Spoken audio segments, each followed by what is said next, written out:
आप देख रहे हैं सूत्रकार समाचार। आने वाली 1 फरवरी को केंद्र की एनडीए सरकार अपना 10वां बजट पेश करने वाली है। केंद्र सरकार प्रत्येक वर्ष 1 फरवरी को ही अपना बजट पेश करती है। गौरतलब है कि यह बजट 2024 के चुनाव से पहले मोदी सरकार के दूसरे कार्यकाल का आखिरी पूर्ण बजट होगा। इस बजट में आम लोगों को कई प्रकार की सहूलियत भी मिल सकती है। एक तरफ सरकार मतदाताओं को साधने के लिए कई प्रकार के लॉलीपॉप दे सकती है, तो दूसरी तरफ आम आदमी को भी सरकार से बहुत उम्मीदें हैं। बजट का मतलब होता ही है उम्मीद, चाहे समाज का प्रत्येक तबका हो, चाहे सबसे अमीर आदमी हो, चाहे सबसे गरीब आदमी हो। सभी लोग सरकार से आस लगाए बैठे रहते हैं कि बजट में उनके लिए कुछ सहूलियत होगी। इन्हीं सब मुद्दों को लेकर सूत्रकार की टीम कोलकाता वासियों का मिजाज टटोलने और जानने की कोशिश की कि आखिर लोग सरकार से चाहते क्या हैं। 1 तारीख को बजट पेश होने वाला है। निर्मला सीतारमण जो हमारी वित्त मंत्री है वो बजट संसद में पेश करेंगी।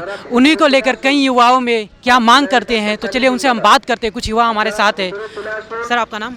मेरा नाम आशिक आलम। मैं कोलकाता से ही हूँ। और मांग बोल के देखिए, गवर्नमेंट को चाहिए, हम लोग को जो युवा है, युवा को चाहिए रोजगार चाहिए। मेन मुद्दा तो यही है, रोजगार चाहिए। और उससे पहले कि देश में जो इक्वालिटी है वो मतलब वो मेंटेन रहे। मतलब जैसे जो अभी विभेद सृष्टि होगा ना, बहुत सारा मुद्दे को लेके, बहुत सारा जैसे सोशल हार्मोनी की बात करें आप, सामाजिक जो हार्मोनी है ये मेंटेन रखे। बस बाकी सब ठीक ठाक है, जो चल रहा है वो चलने दीजिए। और जो भी सरकारी जो जॉब्स के लिए जो लोग तैयारी कर रहे हैं, उनको काफ़ी दिक्कत का सामना करना पड़ रहा है। बहुत सारे जॉब्स की वैकेंसीज वगैरह निकल भी नहीं रही है। वैकेंसी है उसके बाद भी नहीं निकल रही है।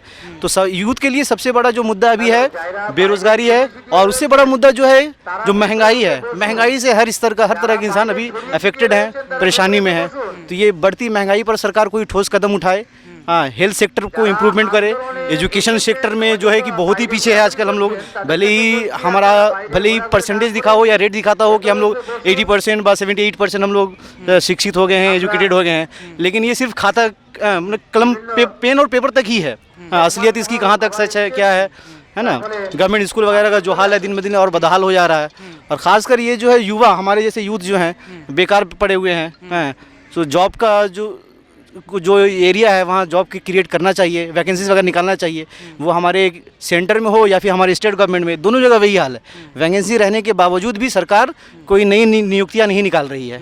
तो इससे सारे जो हम लोग यूथ हैं वो फ्रस्ट्रेटेड हैं, हताशा में दिन कटा रहे हैं। तो सरकार से ये गुजारिश होगी कि यूथ को काम में लगाए, यूथ को काम दे, रोज़गार दे, महंगाई को कम करे, बेसिक जो नीड्स है इंसान की उसको पूरी करे। जैसा इनकी आप देख सकते हैं कि ये सीधा आज के जो युवा हैं वो रोजगार और महंगाई दोनों तरह से ग्रसित है। और कहीं ना कहीं ये दोनों एक दूसरे से जुड़े भी हुए हैं, क्योंकि अगर रोजगार नहीं रहेगा तो लोग के पास पैसे नहीं रहेंगे तो फिर किस प्रकार से खरीदेंगे, क्या खाएंगे, क्या करेंगे। और सरकार जो है, एक CMI की एक रिपोर्ट आई है, उसमें पूरी तरह से बताया गया है कि जो युवाओं में है वो रोजगार घटी है, और खासकर कोरोना के मामलों के बाद। तो चलिए और कुछ लोगों से बात करते हैं। मैं बांकुड़ा से हूँ। मेरा राय एक ही है कि अभी जो रिसेंटली एक रिपोर्ट निकला है कि इंडिया का जो इकोनॉमी है उसका 40% पैसा हमारे इंडिया के 1% लोग के पास ही है। तो मेरा राय बस यही है कि जो बजट निकल रहा है अभी 1 तारीख को, उससे ये ध्यान रखा जाएगा कि जो अभी इकोनॉमी का जो हालत है, इसका जो अनइक्वलिटी इतना बढ़ गया है कि इसको जितना हो सके कि कम करे सरकार, ठीक, ताकि जो पैसा है वो पूरा देश के सभी के पास बैठे, ताकि जो बेरोजगारी और देश का पैसा लोगों तक पहुंचे। हाँ, एकदम ऐसा कुछ पॉलिसी निकाले, जैसे कि जो टैक्स या फिर कुछ का जो पैसा है वो देश का सभी के पास होना चाहिए। बस जी यही है कि अभी सबसे ज़्यादा महंगा तो एजुकेशन है।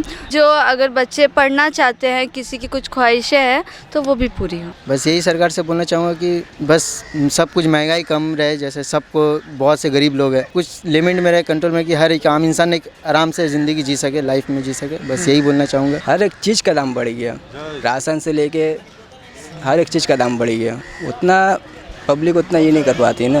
तो खाने पीने का महंगाई बहुत ज़्यादा बढ़ गया है। लोग गरीब आदमी खाने नहीं सकता है, तनख्वाह कम है, क्या करेगा, कोई नौकरी चाकरी नहीं। हम लोग है ड्राइवर आदमी, ये जो पेट्रोल और डीजल का तेल का जो बुच लगा के रखे हुआ है गवर्नमेंट, इसके ऊपर कुछ ख्याल करे।